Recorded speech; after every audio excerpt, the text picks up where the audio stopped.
잠깐 소개해드리겠습니다. 익히 아시기 때문에 소개가 필요 없으리라고 생각됩니다만 동명이인도 많이 있기 때문에 잠깐 소개해드리겠습니다. 여러 대중 스님들께서는 아마 편양 응기 선사의 일대기를 쓴 그 양치는 성자를 보셨거나 들으셨으리라고 생각됩니다. 그 글을 쓰신 저자이신 백자운자 스님을 이번 특강 교수로 모시게 됐습니다. 먼저 박수로 한번 환영해 주시기 바랍니다.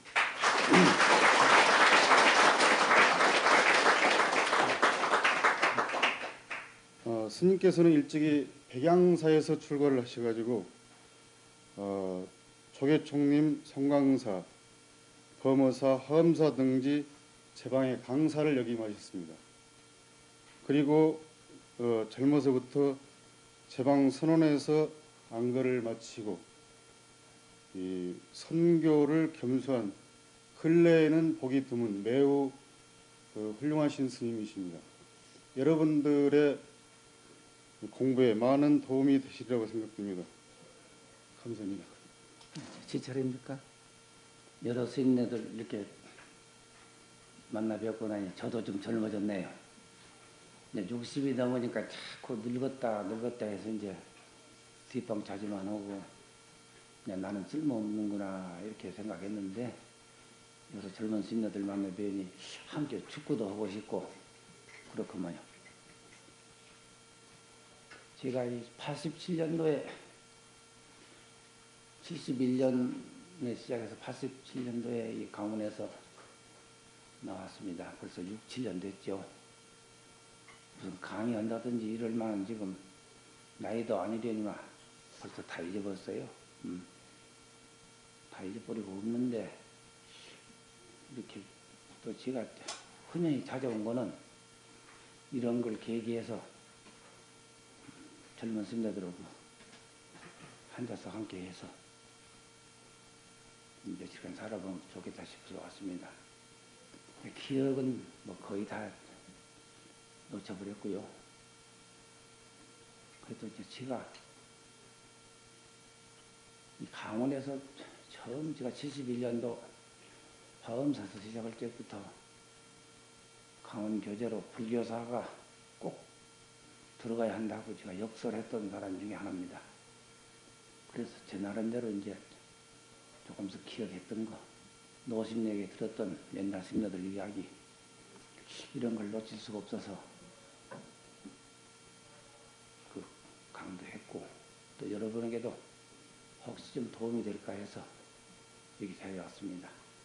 그러나 아까 말씀과 같이 87년도 강을 놓으면서부터는 나는 이제 강원에 다시 갈 기회가 없을 것이다 해서 실은 다 그냥 책을 놓아버리고 잊어버려요.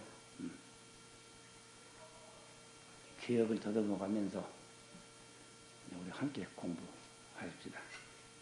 요 강사 스님, 요 강주 스님하고는 부산에 사니까 자주 뵙고 했었는데 좀 거절할 수도 없고 또 아까 말씀과 같이 여러분과 이렇게 함께 오면 저도 좀 더 한결 젊어질 것 같고 그래서 마치 제가 선생님으로 온 게 아니라 함께 연구하고 함께 이박하고 그런 입장에서 여러분과 며칠간 함께 오도록 하겠습니다.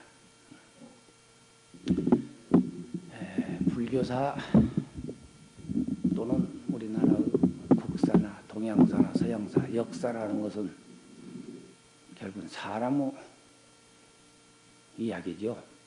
처음부터 끝까지 사람들의 얘기예요.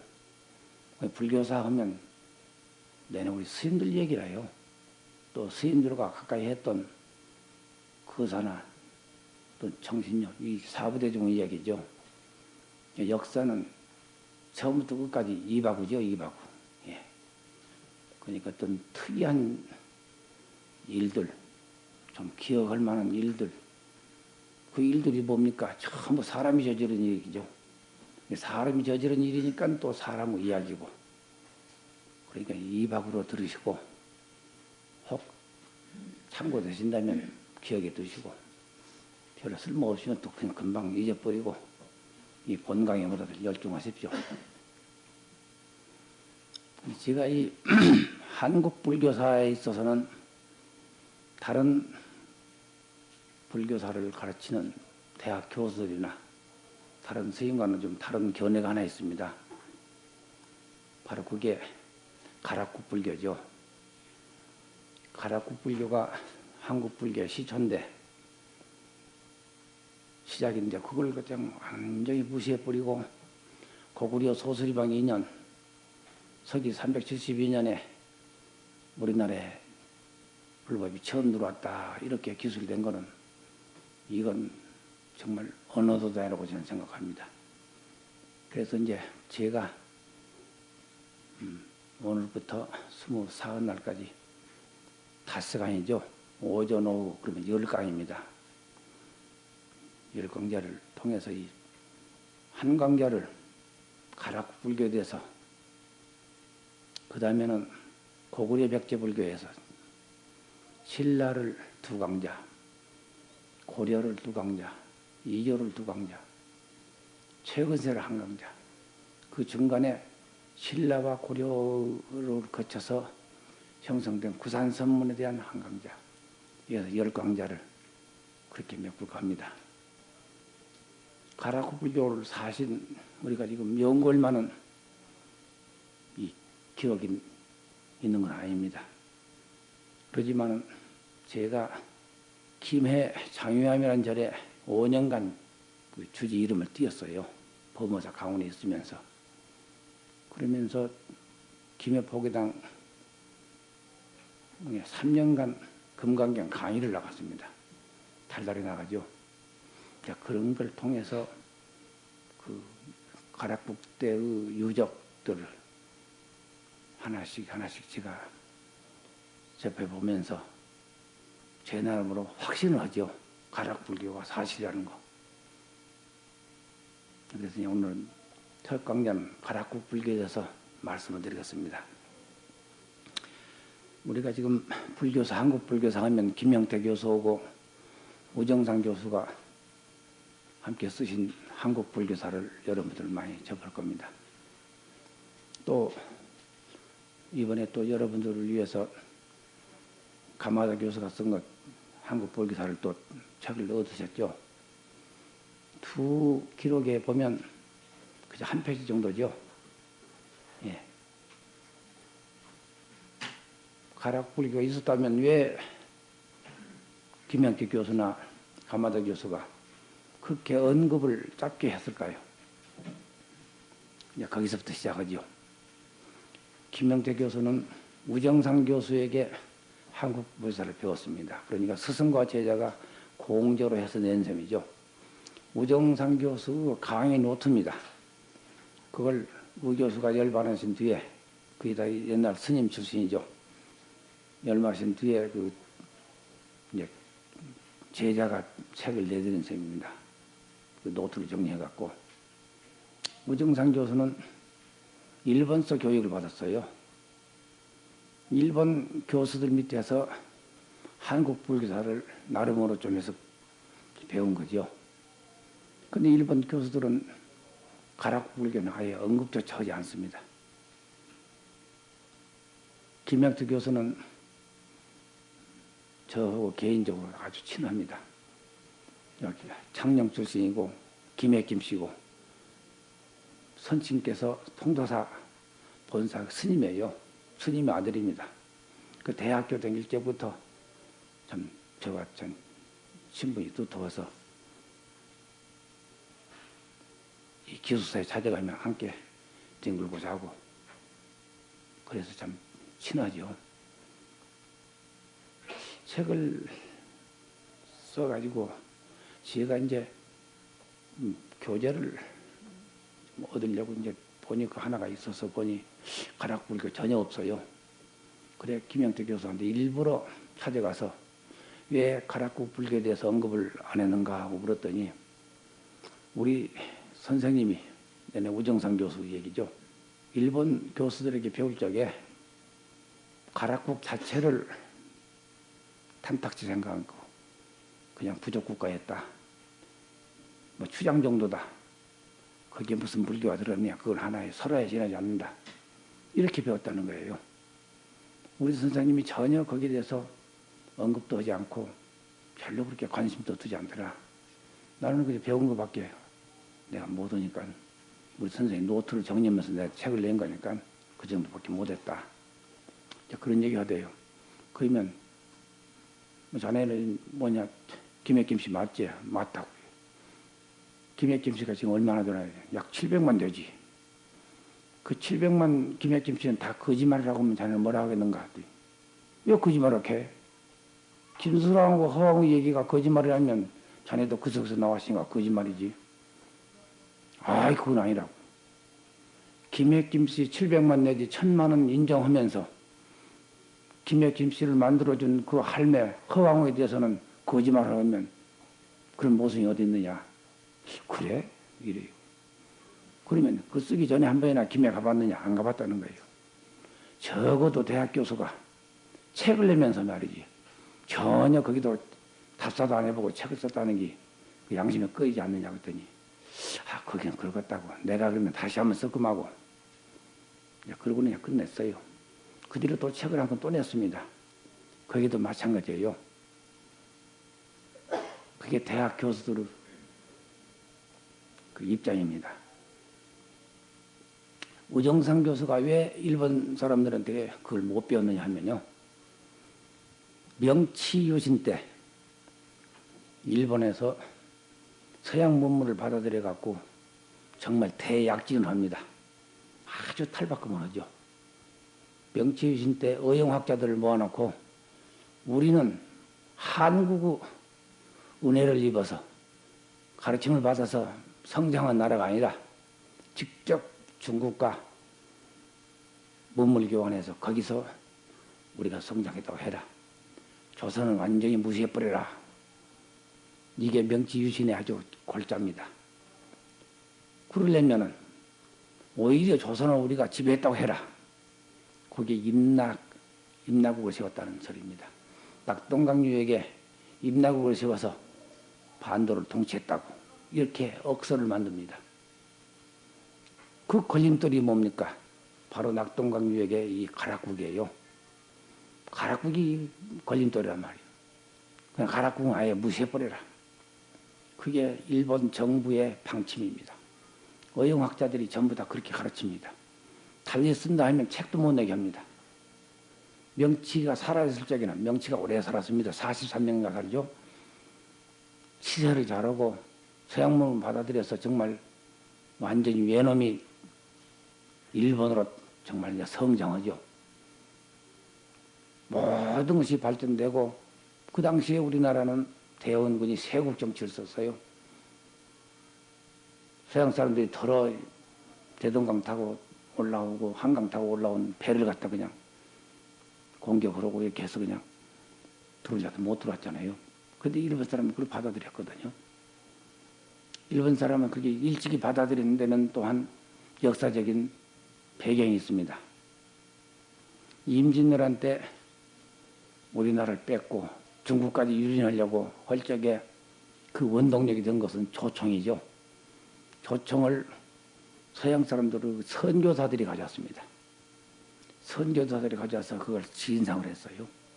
그걸 받아들여 갖고 그 조총을 그 수만 자를 만들면서 서양 선교사들을 다 자기네 나라에 입국시키고 그 선교사들에게 우리가 조선을 침략하고 중국을 다 삼킬 테니 당신들은 그러면 당신들 포교를 해라. 선교를 해라. 그래 조총을 만들어준 조총을 전해준 그 공로로 우리 조선을 침략할 적에 선교사들이 따라왔습니다. 일본 성녀도 물론 많이 왔겠지만은 선교사를 따라왔어요.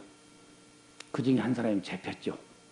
잡혀가지고 직접 선제대왕이 모원진 갔다 돌아오셔갖고 서울로 돌아오신 뒤에 선교사를 문철하게 됐습니다. 그랬더니 우리는 선교 목적으로 그 일본 사람들이 부탁을 해서 사실은 조총을 우리가 갖다가 바치고 그 만드는 기술을 가르쳐 줘서 조총을 가져왔어. 지금 생각하니 이거 침략인 줄 알았더라면 안 할 건데 우리가 참 잘못했어. 그러면서 선조대왕에게 십자가를 하나 바칩니다. 그 사람을 그냥 놓아줬어요. 놓아주고 선교사가 바친 십자가를 가지고 있다가 서산대사에게 그 팔도 도청섭 평양 함락하고 전국에서 싸운 이 성군의 공로로 생각해서 그걸 이제 서산대사에게 기념으로 증정을 합니다. 서산대사의 유물 속에 그 십자가가 있어요. 은으로 만든 거죠. 서산대사가 열반하시면서 내 유품은 전부 두륜산 대둔사에 안정을 해라. 내가 젊어서 가보니 산세가 좋고 삼재 부리집지하라. 거기다 두면 안전할 것이다. 내가 죽은 뒤로는 300년 후에는 내 법녀들은 우리 승려들은 한수 이남으로 내려가거라. 한수 이북은 살 수가 없게 된다. 거기에 서산결이라고 소위 서산결은 따로 당신 하신 것이 없는데 뒷사람들이 호사가들이 서산비결이라 해서 서산결이라고 합니다. 거기 보면 그 구절이 나옵니다. 내가 죽은 뒤 300년 후에는 한강 이남으로 내려가거라. 한수 이북. 이북에서는 살 수가 없게 된다. 그래서 이제 서산대사의 유물이 대행사에 왔어요. 한 20년 전에 십자가를 도난당했네요. 그래서 신라들이 곤욕을 치렀습니다. 거기 있는 신라들 다 경찰서에 가서 얻어맞고 네가 훔쳤냐 네가 훔쳤냐 해갖고 예. 그러다 한 2달 만에 도둑놈 하나 잡았는데 수습 불어 보니 진도 사람인데 십자가를 훔쳤어요. 너 어쨌느냐? 예, 목포에 아무 금방에 팔았습니다. 얼마 받았냐? 5만 원 받았습니다. 그래서 이제 그 금방을 그냥 급습해서 찾아가 보니까 없어. 예. 아, 그런 일 없다고 잡았거든. 그 사람 딱 잡아다가 이놈 자서 너 이놈 이 사람한테 안 샀냐? 했더니 그때서 얼굴이 파래가지고 탔습니다. 얼마 전에 5만 원 줬습니다. 맞거든. 어쨌느냐? 이거 선교사한테 몇 사람 보이니까 별로 관심을 안 갖게 그냥 녹여서 지금 여기 나왔습니다. 녹이면 그게 은값으로는 한 10,000 원밖에 안 돼요. 5만 원 주고 사갖고 은으로 녹였더니 10,000 원밖에 안 되더라는 게요. 그거로 끝장이 났습니다. 그 도둑맞기 한 10년 전에요. 이 천주교 교구에서 200만 원을 기증할 테니 200만 원을 대응사에 기증할 테니 우리 주시오 이렇게 왔습니다. 제의했습니다. 그걸 문화재관리국에 통지를 했더니만은 큰일 난다고. 그걸 갖더니 선조대왕이 하사한 건데 그걸 그렇게 하면 안 된다고. 200만 원, 2천만 원도 안 된다고. 이래서 손도 못 대고 두었었거든. 그게 도둑 맞아갖고 5만 원짜리, 10,000원짜리로 전락돼 버렸어. 일본 놈들이 그렇게 악랄합니다. 그때 서양 사람들을 알았어요. 아, 서양에 뭐가 있구나. 그 조총을 얻었으니까요. 그래 이제 명치유신 때 맨 먼저 서양 문물을 받아들였습니다. 아시는 바와 같이 불란서에 산업혁명이다 뭐이다 한참 서구 물질문명이 발돋움을 떼죠. 그걸 받아들여서 이제 야망을 키웁니다. 만주하고 조선하고 중국까지 다 우리가 유린한다. 이제 그게 이제 커져가지고 대동아 공영권이라 해서 이쪽 동남아시아를 다 석권하겠다. 그 꿈을 명치가 키웁니다. 그래가지고 인나국을 세워서 남한을 통치했다. 그걸 조작하기 위해서 광개토대왕 피를 조작합니다. 광개토대왕 피에다가 중요한 부분을 갖다가 외국을 쳤다는 부분을 갖다가 쪼아버리고 예. 그 조작까지 했죠. 일본에 가면 지금도 그 이름은 제가 잊었습니다만 한국 역사학자가 한 분 있습니다. 그분이 그 광개토대왕 비 쫓기 전에 탁본했던 거 하고 쫓은 뒤에 탁본했던 것도 하고 다 가지고 있어요. 그러니까 적극 주장을 하죠. 그런데 일본 사람들이 그게 먹혀 들어가더라네요. 그 일본 국수예요.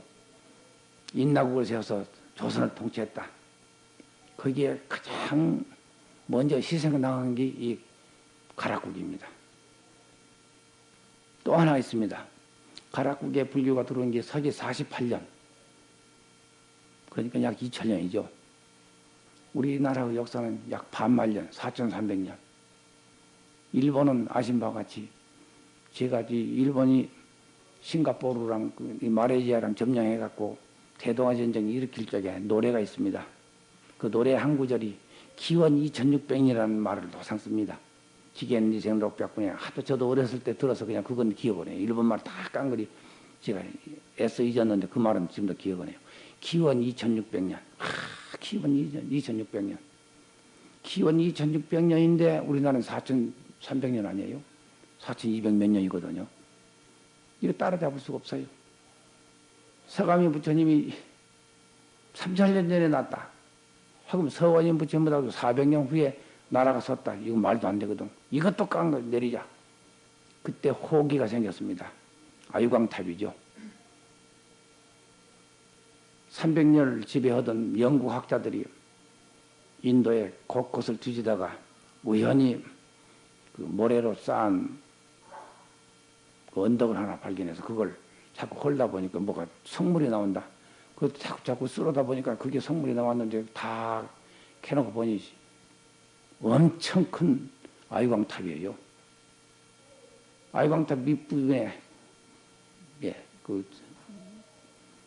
인도의 말로 그리스였습니다.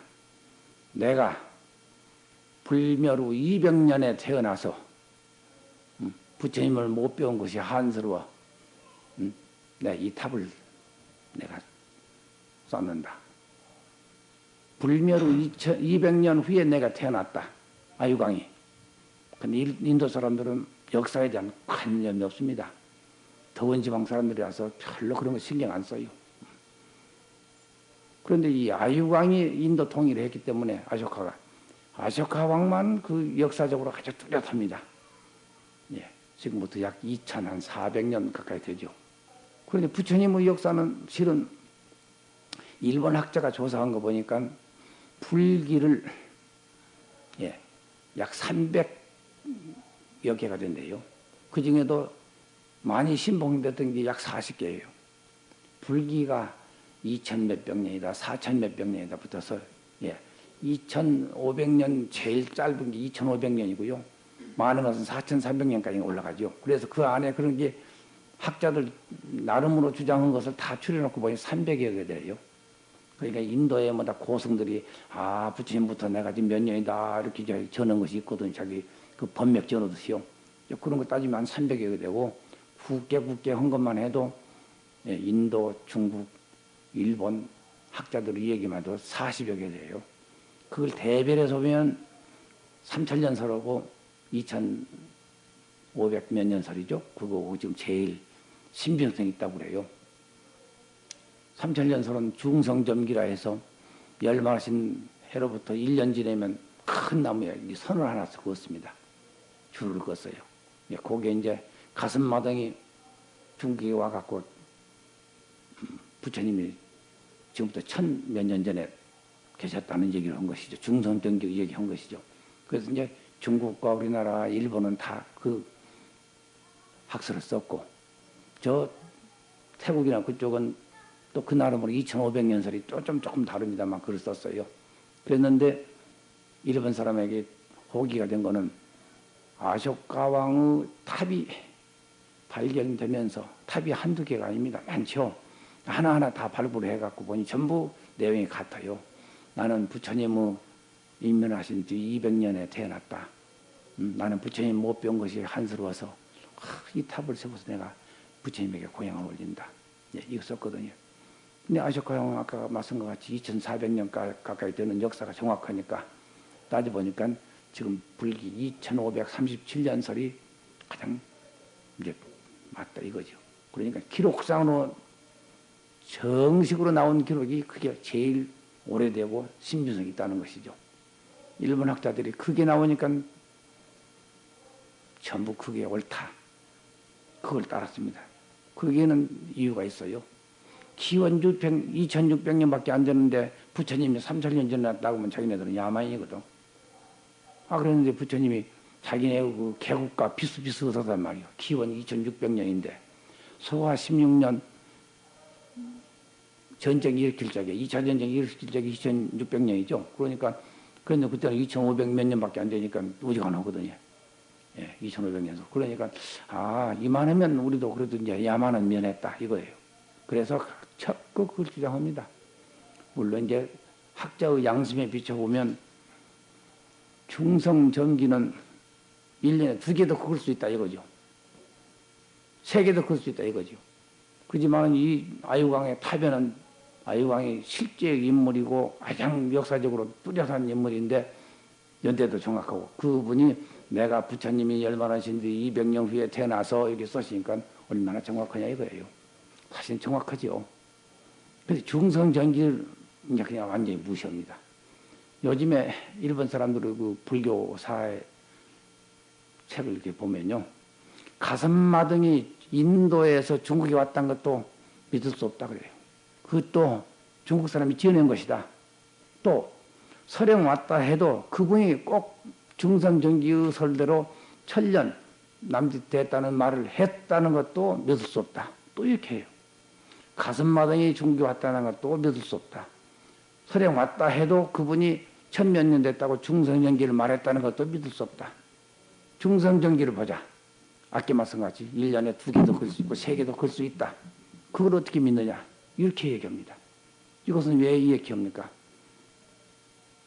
아유광탑에 있는 그 기록을 정당화시키기 위해서, 합법화시키기 위해서 그렇게 주장하는 겁니다.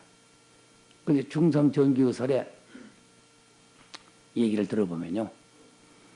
1년에 한 번씩 중성전기에 선 그을 적에 이 인도 불교사에 보면 20부파로 나눴다고 그러죠. 처음에는 20부파가 아닙니다. 대종부, 상자부, 대개의 경우 한 2, 3파로 나눠 있었는데 대종부건 상자부건 그 선을 그을 적에는요.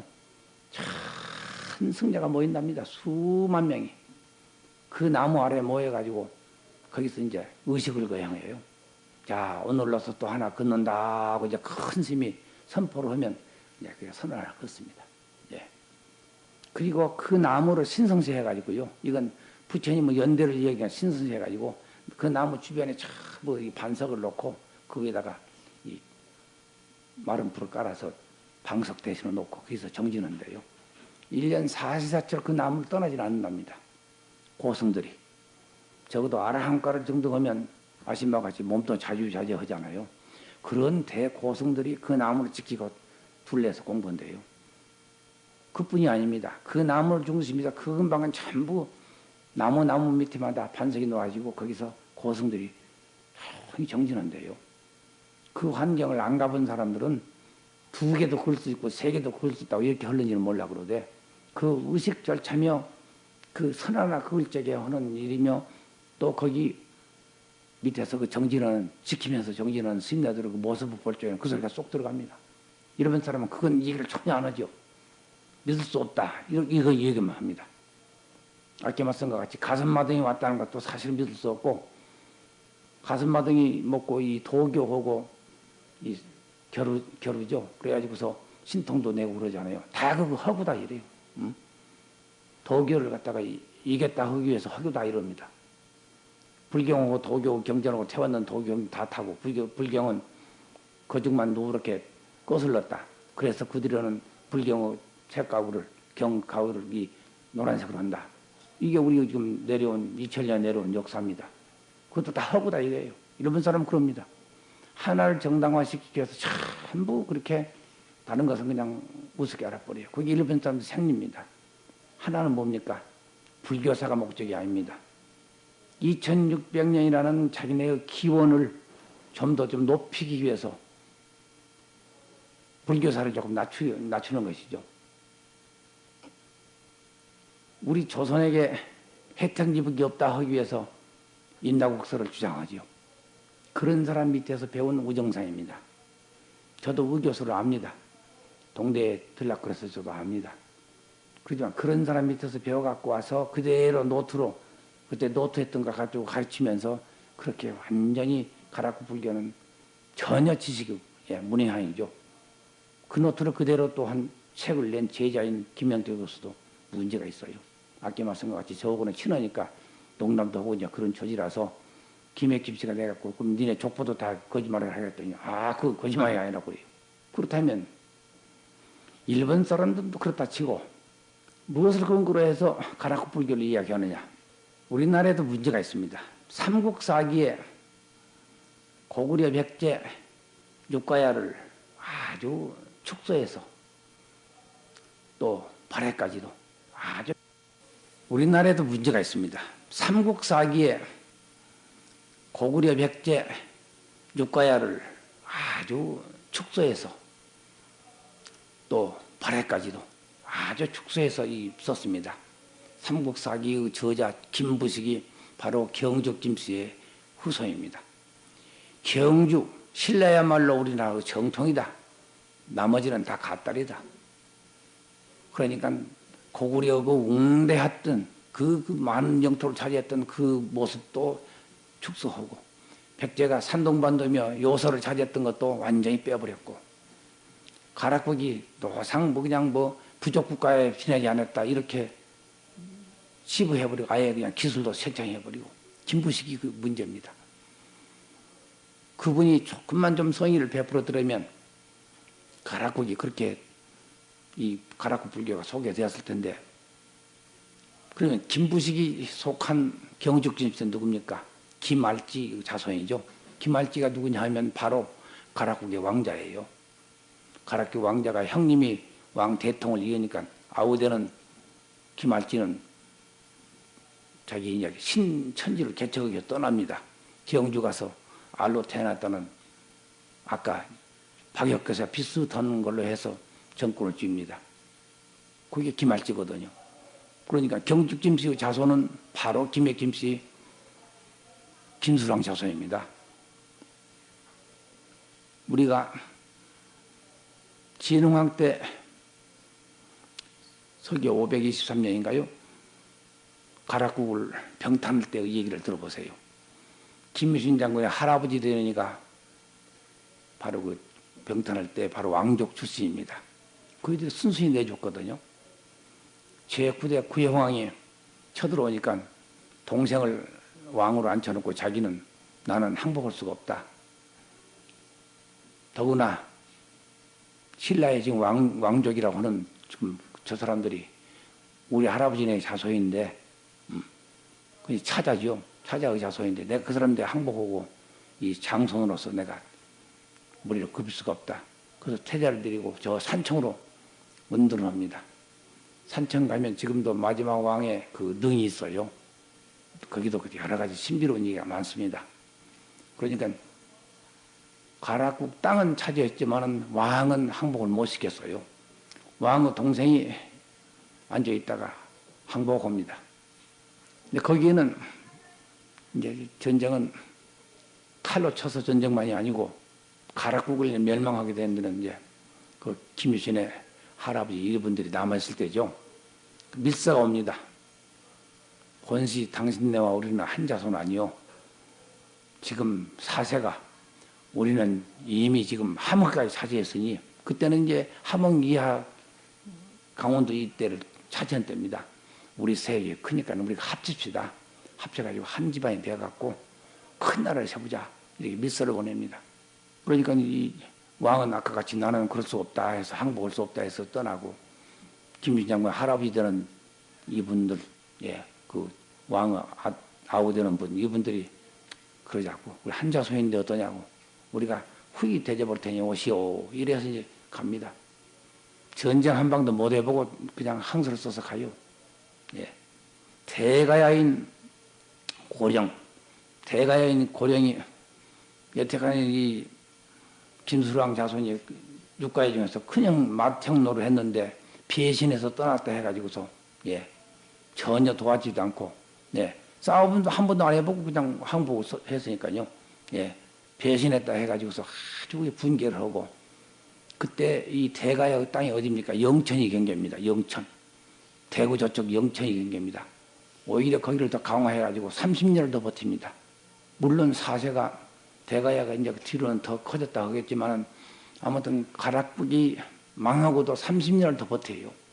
그만큼 이 가락국의 이 동맹관계가 굉장했는데 가락국에서는 얼른 항복을 했거든요. 그건 김할지가 자기는 한 자손이기 때문에 사실은 그냥 간 겁니다.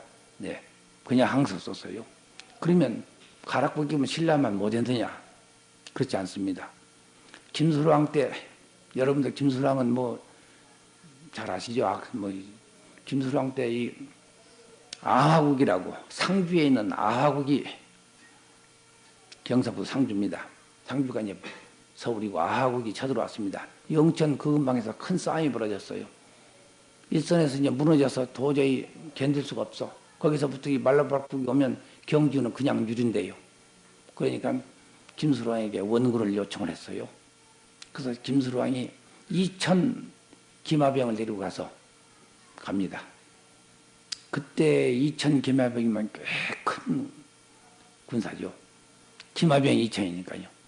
그래 가가지고서 이제 거기서 거중 조정합니다. 왜 이웃끼리 싸우느냐? 화친으로 살아라. 만약에 꼭 싸우겠다면 내가 같이 응전하겠다.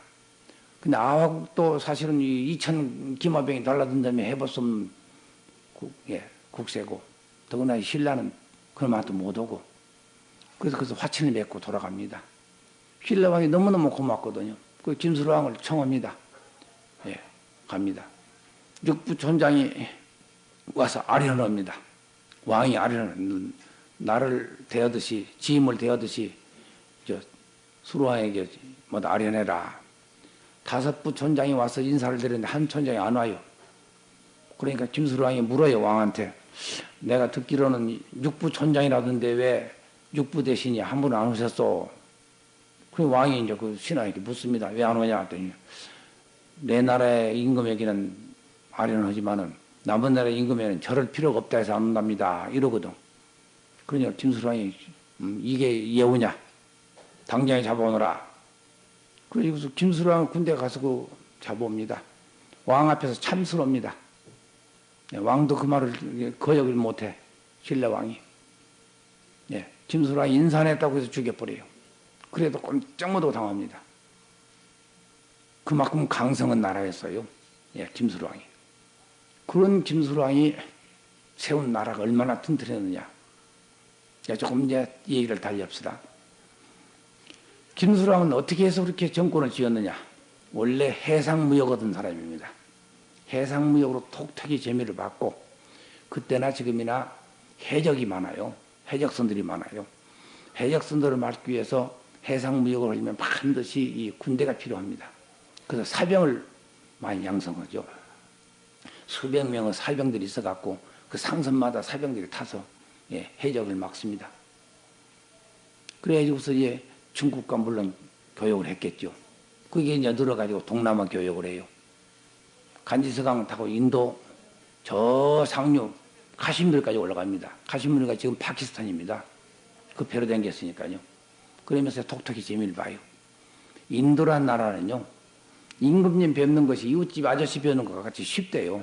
임금님 좀 뵈러 왔습니다. 아주 농민이 와서 백성이 와서 인사를 드려도 들어와 해라. 그래서 그냥 만나주신대요. 예.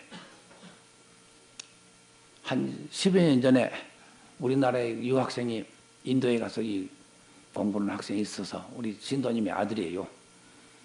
근데 그 간디 왕에 대해서 좀 할 일이 있어서 좀 부탁했더니만은 간디 왕이 무슨 말을 했느냐면 그 네루, 메논 이런 분들 그 자기 부하들 데리고 영축산을 방문한 적이 있어요.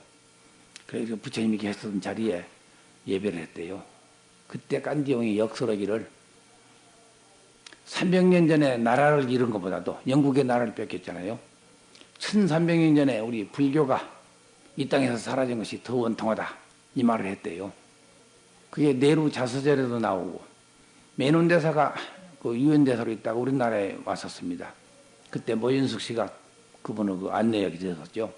메논 씨가 이제 왔을 적에 이제 안내를 하는데 마곡사 수만호 탑을 가서 보여드렸대요. 그래서 수만호 탑 보더니만 그다 경배를 하더라는 게요. 이거 우리나라에 그 수만호 탑이 어찌 여가 계시냐고 하면서 저러더래요. 그러면서 아까 간경 얘기를 하더라는 게 우리 선생님이 이러저러 하더라. 예. 그래서 그 말이 사실인가? 정말 인도 사람들이 그렇게 불교에 대해서 다 힌두교들인데 관심을 가졌나 해서 그걸 좀 연구 좀 해보라 했더니만은 인도 대통령을 만났다고 그래요. 그 인도 대통령 한국 유학생입니다 하면서 인도 대통령 만난다고 하니까 그냥 문지기던 사람이 그냥 신분증만 보더니만은 그냥 데려줘서 그냥 이야기를 많이 듣고 왔다고 그래요. 근데 그때 인도 대통령이 누구죠? 그분도 그때 네루입니다. 네루도 그 얘기를 하더래요. 우리 선생님이 영숙산에 그때 갔을 적에 나랑 갔을 적에 이러저러하더라. 그 말이 사실이다. 이런 얘기를 메논 대사의 말과 같았어요. 그래서 그게 아가 실지구나 제가 이제 그랬었습니다. 그렇게 만나기 쉽게 만난대요. 그러니까 저격도 많이 당하고 그러죠. 그래 이제 이 김수랑이 그 해상무역 하면서 간지스강 그 상류 하류에 있는 아유타국을 지내게 되었겠죠. 그러니 그 왕들도 나와서 물건 사고. 그러니 그때 우리나라에서 나가는 거는 명주, 예, 명주. 또 김해지방에 철이 났습니다. 철 제품이 나갑니다.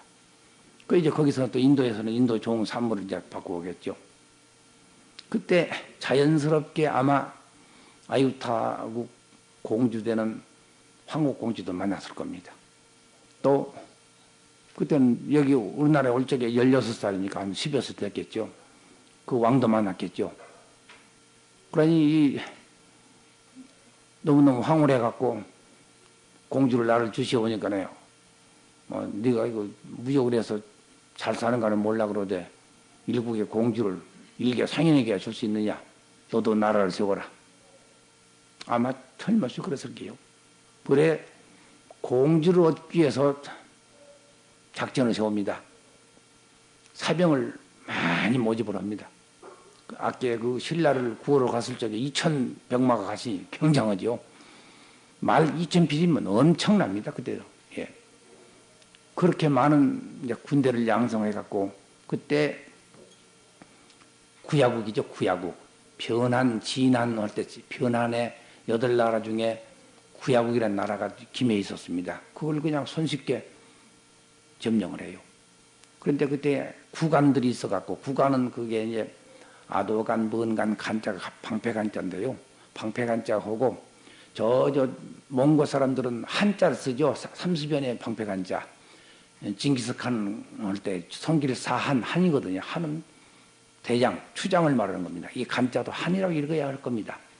예, 쓰기는 간자로 썼지만은 거기와 여기와 똑같은 추장이란 뜻입니다. 그러니까 한이란 말이 맞을 거예요. 징기스칸도 성길사한인데 한자를 갖다가 그건 그 추장입니다. 이 9추장이 있었는데 마치 임금이 죽고 없었어요. 그러던 차에 이 김수랑이 꾀를 내갖고 난생설을 해서 여섯이 동지들을 모아갖고 여섯이 그렇게 아래서 깨놨다는 그런 이제 신화를 합니다. 근데 그 구지봉에서 거부가 하는 노래를 부르게 했죠.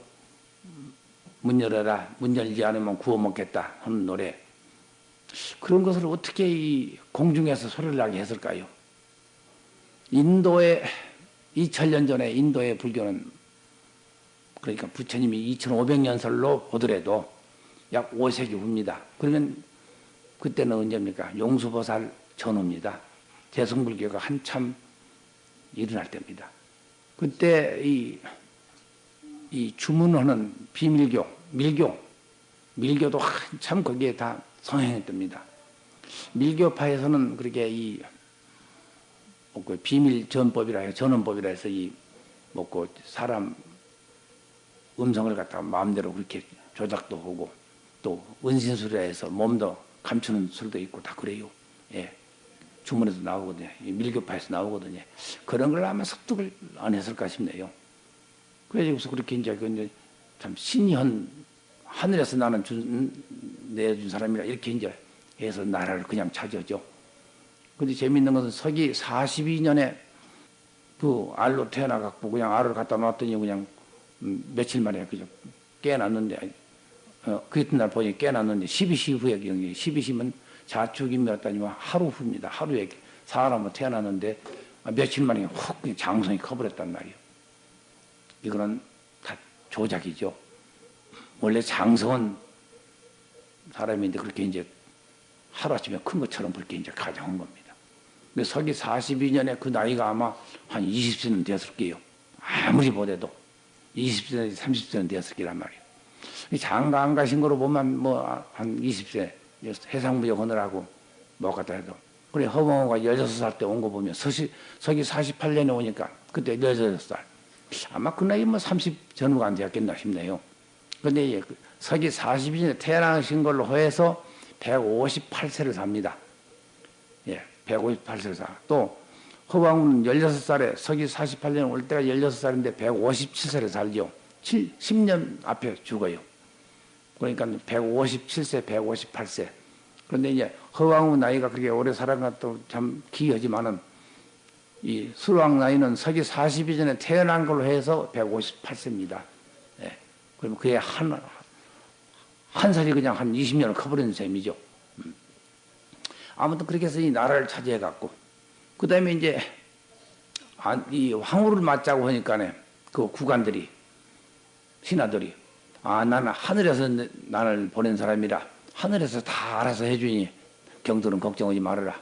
나는 하늘의 뜻이지, 내 뜻이 아니다. 이렇게 하거든요. 그러고는 새연스럽게 있습니다.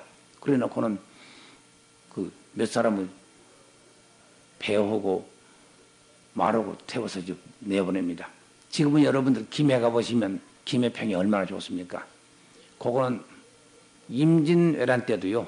김해가 평야가 아닙니다. 바다였어요. 일제 때 초에 녹산을 막아가지고 농토가 됩니다.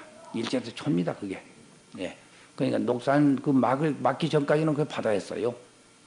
지금 김해 포기당 여러분들 가보시면 거기서 동쪽으로 그 부원동에 그 부원동에 거기 보면 그 나루터가 있습니다. 거기 보면 그 개울가에 고목나무가 몇 그루 섰습니다. 거기까지 배가 들어왔다 그래요. 그게 들어왔겠죠. 예, 뚝을 터놓고 보면 거기까지 들어올 겁니다. 거기서 나루예요. 그러니 김해라고는 김해도 이 반은 아마 이 바다에서 끼고 조금 높은 데는 육지에서 끼고. 그러면 김해 왕의 궁터는 어디냐? 그 시내에 보면 조금 두둑한 산이 하나 있습니다. 그게 옛날 궁터라고 그래요. 예. 그런 거를 이제 점점 물이 빠지고, 김수랑 등 아마 그 정도만 물이 안 차고, 그 밑에 밑에 내려가면 논 있죠. 논은 다 물이 찼다고 보면 옳겠죠. 예. 그런데 거기서 이제 망산도까지 나가고, 예. 지금 녹산 가면 그 승점이라고 있습니다. 예. 배가 들어왔던데. 미리 다 그렇게 약속이 돼 있어. 내가 지금 왕이 됐어. 건국을 해서 내가 지금 왕이 됐는데, 그럼 공주를 보내주시오. 그렇게 하니까 연락을 받고 이제 공주가 옵니다. 공주가 오는 데는 거기는 그냥 오는 게 아니라 오라버니 데는 법에 벗자 구슬옥자 보옥조사가 따라옵니다. 보옥조사. 보옥조사가 보옥 황옥 그러죠.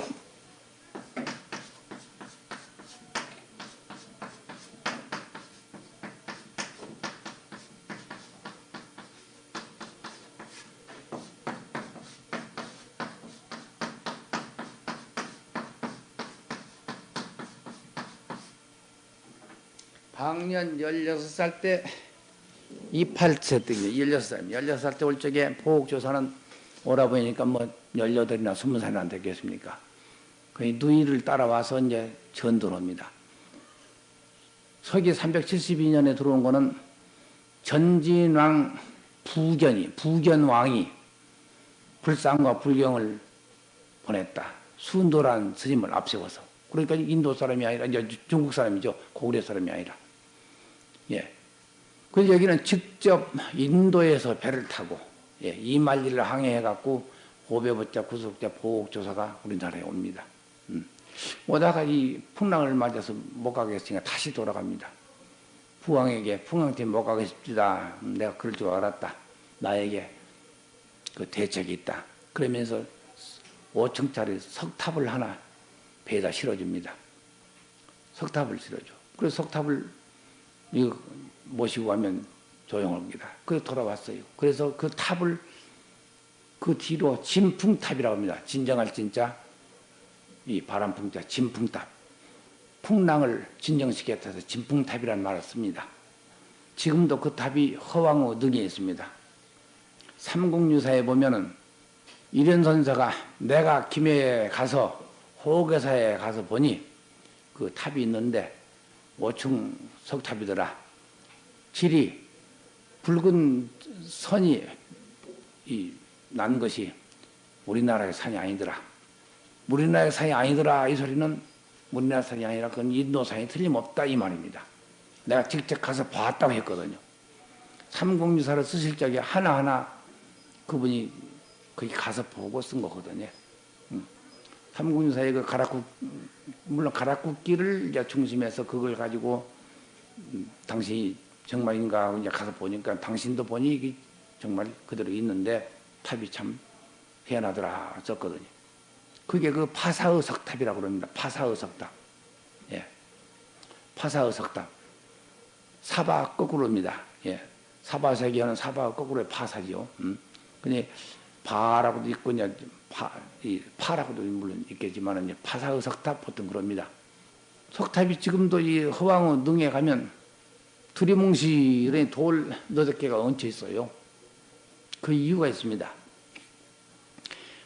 바다의 풍랑을 진정시킨 탑이라 해서 그 뒤로 어부들이 진풍타부 그 쫌에만 뛰어서 몸에 진입하면 풍랑을 안 만난다. 바다에서 다시 살아온다 이거예요. 그냥 안악들이 내 남편이 고기 잡으러 갔다가 죽어버리면 과부가 된단 말이요. 아이 그럴 수가 있느냐 말이요. 그 탑만 조금에 몸에 지니면 아이 풍랑을 다 면한다는데 그게 그냥 아까 저 태백산 정암사 그 뒤에 암자에 가면 자장법사에 유골이 지금 남아 있습니다. 여러분들 잘 모르실 거예요. 유골이 지금 남아 있어요. 석함에 남아 있어요. 그런데 그 근방 사람들이 자장법사의 유골 그걸 갖다가 좀 타다가 물에 타서 마시면 아들을 낳는다는 거예요. 기도해서 아들 낳을 생각 않고 몰래 와서 기도원 쳐고 와서 그걸 훔쳐가는 게 일이에요. 자 훔쳐가요. 자장법사의 그 유골 간 그것만 먹으면 아들 낳는다는 거예요. 그처럼 그런 속신처럼 여기도 탑 한 조각만 가지고 있어도 이 풍랑 안 맞는다 해서 안악들이 몰래 와서 정으로 쪼아서 가져가고 다 가져가고 지금 두리뭉실하니 돌만 몇 개지 얹혀 있어요. 그걸 그 포기당을 중창하고 탑을 세울 적에 그걸 옮겨 올라가니까 김해김씨 이 양반들이 반대를 해요. 응? 우리 할머니 곁에 있는데 왜 그걸 가져가느냐고. 그 보존도 못하면서. 근래에도 떼간대요. 근래에도. 저도 직접 가서 여러 번 봤습니다만 아무튼 그 이상한 그 색깔로 무늬가 놓아진 거는 그 근방에서 정말 볼 수 없는 돌이죠. 화강석 전혀 다릅니다. 근데 이런 선사도 내가 가서 직접 호계사에 가서 보니 호계사는 지금 포계당에서 동북쪽으로 한 100m나 떨어졌을까요? 예, 그 정도의 그 호계사입니다. 거기가 호계천이거든요. 호계천에 있는 호계사거든요. 지금은 다 나무 집들이 들이차 있습니다만 거기가 호계사였다고 그래요. 그러니까 호계사 탑 하나만 가지고도 이건 그때 불교가 왔다는 증거가 됩니다. 그런데 그보다 더 좋은 증거가 있습니다. 허왕우와 김수로왕이 그 참 아름다운 노면서를 정말 연출해내면서 만나지요. 후손 8대 되는 질지왕이 두 분이 같이 주무신 자리를 절을 세웁니다. 왕후사라고. 허왕우, 왕후사.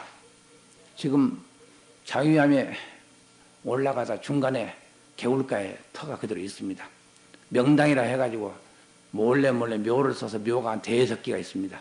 현재는. 예, 거기가 왕후사터가 있습니다. 그 개울물이 그럴 수 없이 좋습니다. 맑습니다. 흙이 전혀 없고 전부 바위 위로만 흘러서 물이 그럴 수 없이 맑습니다. 정말 두 분이 하룻밤 주무시면서 물소리 들으면서 주무실 만한 곳이죠. 왕후사를 짓고 그 후손이 평평한 밭 10개월을 그 향화로 바쳤다. 향화 올리도록 바쳤다 하는 기록이 있습니다. 그 다음에 이제 그 뒤로 500년 후에 장유사 신녀들이 왕후사 그 10개월이 욕심 나갖고 그 10개월을 뺏어버려. 뺏어서 규속시켜버리고 거기다 소하고 마르고 기르는 마구간을 만들어 버려요. 왕무사를. 그래서 없어졌다. 예. 그게 지금도 이 불교 통사에서 나옵니다. 네. 그런데 그러면 그 왕무사가 있는 것도 그러니까 같이 주무신 것도 그렇고 또 하나는 녹산에서 내려갖고 그 왕무사까지 가는 도중에 명월사지가 있습니다. 명월사. 명월사에 가보면 지금은 법당 안에 모셨습니다. 아동문학가 이종기 씨가 한국일보사의 이 후원으로 가락북 탐사라 해갖고 그 책을 한 권 낸 게 있습니다. 김해 이론을 조사하고 또 일본을 조사하고 인도까지 갔다 왔습니다. 그래서 가락북 탐사라는 글을 썼습니다. 이종기 씨가. 그분이 명월사에 갔을 적에 그 절에 보면 비가 많이 오면 흐르는 매는 개울이 하나 있어요. 거기에 디딤돌이 하나 있어요. 디딤돌이. 지금도 개울이 그대로 있습니다. 디딤돌이는 위가 반석이 편편해요. 돌은 화강석은 아닙니다. 잘 부서지는 돌이에요. 이렇게 디딤돌이 있어요. 디딤돌이 있어. 그리고 옛날 자시로는 아무것도 없어요. 성물도 없고 아무것도 없어요.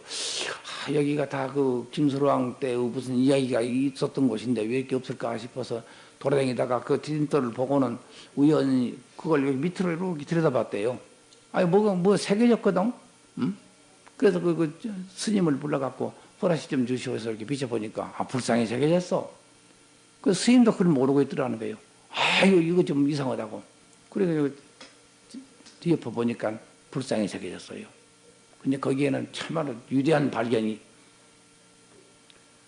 코브라 2마리가 좌우보초로 협시하고 있어요. 고개를 쳐들고. 예.